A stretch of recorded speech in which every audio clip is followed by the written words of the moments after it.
তো hello English student, আজকে আমাদের টপিকটা হলো জয়নিং কি, জয়নিং এর ব্যবহার কি এবং এটি কোথায় কোথায় ব্যবহার হয় তা নিয়ে আজকে ডিটেলসে আলোচনা করব। তো প্রথমে দেখে নিই হোয়াট ইজ জয়নিংটা কি। Joining is the process of connecting words, phrases or clauses using conjunction, punctuation or relative pronouns to form a single meaningful sentence. কি বলছে, জয়নিং হলো এমন একটি পদ্ধতি যেটা যুক্ত করে, ওয়ার্ডকে যুক্ত করে, দুটো শব্দকে যুক্ত করতে পারে, দুটো ফ্রেজকে যুক্ত করতে পারে, অথবা দুটো আলাদা আলাদা ক্লজকে যুক্ত করতে পারে। কী কী দিয়ে যুক্ত করে? কনজাংশন ব্যবহার করতে পারে, কোনো একটা কনজাংশন যেমন অ্যান অর, কোনো পাংচুয়েশন কমা দিয়ে, ফুল স্টপ দিয়ে, অথবা কোনো রিলেটিভ প্রনাউন অথবা কোনো প্রনাউন দিয়েও যুক্ত করতে পারে। তো এই যে যুক্ত করার পদ্ধতি, এটাকে আমরা জয়নিং বলে থাকি। জয়নিং তিনভাবে করা যেতে পারে। একটা হচ্ছে সিম্পল সেন্টেন্সের জয়নিং, একটা হচ্ছে কমপ্লেক্স সেন্টেন্সের জয়নিং, আর একটা হচ্ছে কম্পাউন্ড সেন্টেন্সের জয়নিং।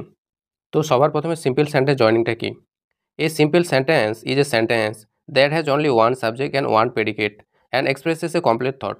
একটা সিম্পল সেন্টেন্স কাকে? একটা সিম্পল সেন্টেন্সের মধ্যে যেখানে একটাই সাবজেক্ট থাকবে এবং একটাই ভার্ব থাকবে, তো এরকম সেন্টেন্সকে, অথবা একটাই প্রেডিকেট থাকবে, তো এরকম সেন্টেন্সকে আমরা সিম্পল সেন্টেন্স বলে থাকি। পুরোপুরি একটা সিম্পল সেন্টেন্স কী করে? একটা কমপ্লিট মানেকে বর্ণনা করে বা কমপ্লিট মানেকে বোঝায়। It contains only one independent clause, এখানে একটাই মাত্র ক্লজ থাকবে যে নিজের উপরে নির্ভরশীল, যে ক্লজটা অন্য কোনো উপরে নির্ভরশীল নয়। That means it can stand alone, তার মানে কি ইন্ডিপেন্ডেন্ট ক্লজ মানে কি এটা একাই একাই বসতে পারে, একা একাই ব্যবহার হতে পারে, and make sense by itself, এবং একা একাই এর একটা অর্থ প্রকাশ করতে পারে। এবার এখানে উদাহরণ আছে। কি উদাহরণ আছে? ওয়ান নাম্বারটা বলছে the sun rises in the east, সূর্য পূর্ব দিকে ওঠে। এটা একটা সিম্পল সেন্টেন্স, কারণ এখানে একটাই সাবজেক্ট আছে সান, একটাই ভার্ব আছে সেটা হচ্ছে রাইস। তো সাবজেক্ট এখানে একটাই আছে সান, আর একটা ভার্ব এখানে হচ্ছে রাইস, তাই এটা একটা সিম্পল সেন্টেন্স। দুই নাম্বারটা কি বলছে? She sings beautifully, she sings beautifully, তো এখানে সাবজেক্ট হচ্ছে সিটার সাবজেক্ট আছে এখানে, ওকে।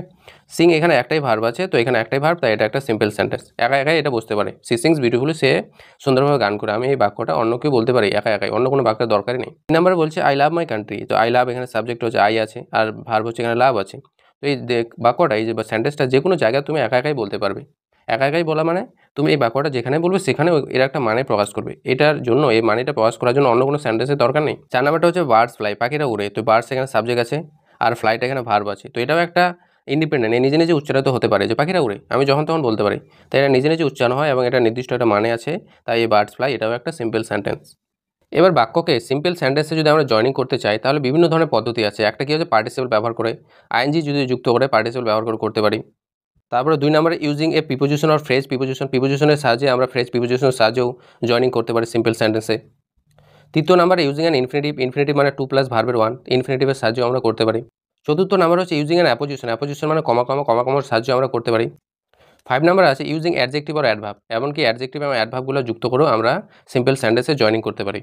এবার তাহলে প্রথমটা ভালো করে ডিটেলসে শিখি, ইউজিং এ পার্টিসিপল কাকে বলে? পার্টিসিপল বলে হচ্ছে যদি ভার্বের সঙ্গে আমি আইএনজি লাগাই তাহলে ওটা পার্টিসিপল হতে পারে। ভার্বের শেষে ইডি মানে ভার্বের থার্ড ফর্মটা হতে পারে, টি শেষে থাকতে পারে, ডি থাকতে পারে, এগুলো যদি ভার্বের শেষে থাকে, ভার্বের থার্ড ফর্ম থাকে, তাহলে ওটাও পার্টিসিপল হয়।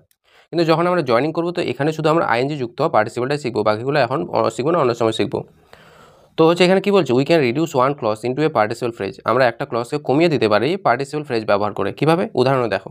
উদাহরণে বলছে হি ফিনিশ হিজ ওয়ার্ক, সে তার কাজটা শেষ করেছিল। হি ওয়েন্ট হোম, সে বাড়ি গিয়েছিল। তো এই যে কাজটা শেষ করলো, এই কাজটা আগে হয়েছে, তারপর বাড়ি যাওয়ার কাজটা পরে হয়েছে, ওকে। তো এই যে ফিনিশ করলো, ফিনিশের শেষে আমরা আইএনজি লাগা দিতে পারবো। ফিনিশিং হিজ ওয়ার্ক মানে তার কাজটা শেষ করে, এই যে হিটা দুই জায়গায় আছে, তো আমি এখানে এক জায়গায় লিখবো হি, তারপর সে কী করলো, বাকি কাজটা বাড়িতে চলে গেল। দুই নম্বরের উদাহরণটা কি আছে? দুই নম্বরের উদাহরণটা আছে the thief saw the police, চোরটা কী করলো, পুলিশটাকে দেখলো, হি র্যান ওয়ে, তারপর সে পালিয়ে গেল। তো এখানে যে চোরটা আছে, চোরটা আগে দেখলো তারপরে না পালালো, তো যে কাজটা আগে হয়েছে, ওই যে ভার্বটা আছে ওখানকার, যে ভার্বটা স কথাটা ওর 1 নম্বর আছে, ওর 1 নম্বর সঙ্গে সিং করে দেবো, আইএনজি লাগা দেবো। স যে আছে, স এর 1 নম্বর হচ্ছে সি, তো তার সঙ্গে আইএনজি লাগা দেবো। সিং দ্য পুলিশ, পুলিশকে দেখে, তারপর কি হলো সি বলতে কি, এই যে চোরটা, তাই এই থিপটা আমি এখানে লিখে দেবো, তার থিপ, বাকি বাক্যটা সে পালিয়ে গেল, থিপটা পালিয়ে গেল।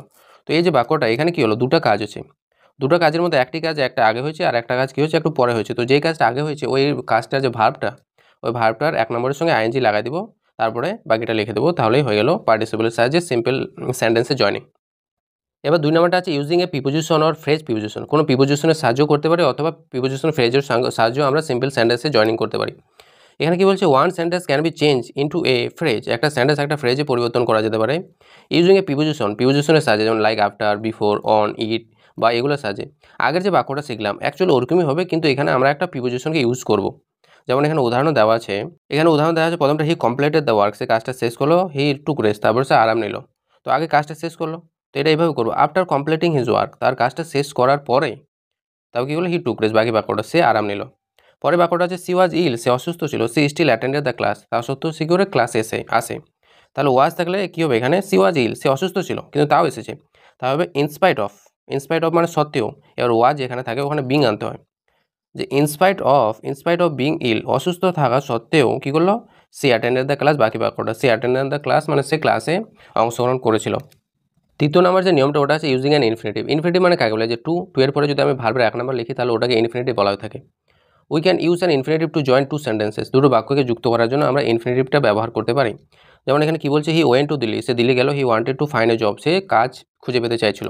তো এটা একটা কারণ, সে দিল্লি গেল, কারণ এটা আছে, সে কেন কাজ পাওয়ার জন্য কোথায় গেল, দিল্লি গেল, তো এটা হচ্ছে ফলাফল, আর এটা হচ্ছে কারণ।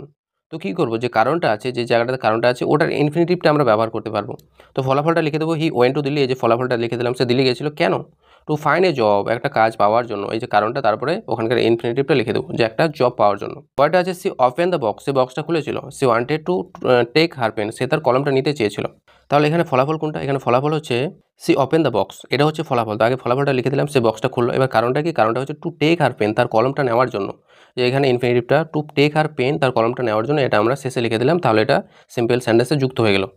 পরে যে ফোন নাম্বারটা আছে ইউজিং অ্যান অ্যাপোজিশন। অ্যাপোজিশন মানে হচ্ছে কমা দিয়ে আমরা অনেক সময় সিম্পল সেন্টেন্স বানাতে পারি। When two sentences talk about the same person or thing, one can be যে turn into an appositive noun or phrases. যখন দুটো বাক্যের মধ্যে একই ব্যক্তির ব্যাপারে কিছু বলা হবে, তখন আমরা এই পদ্ধতিটা ব্যবহার করতে পারি যুক্ত করার জন্য, কমা দিয়ে যুক্ত করার জন্য।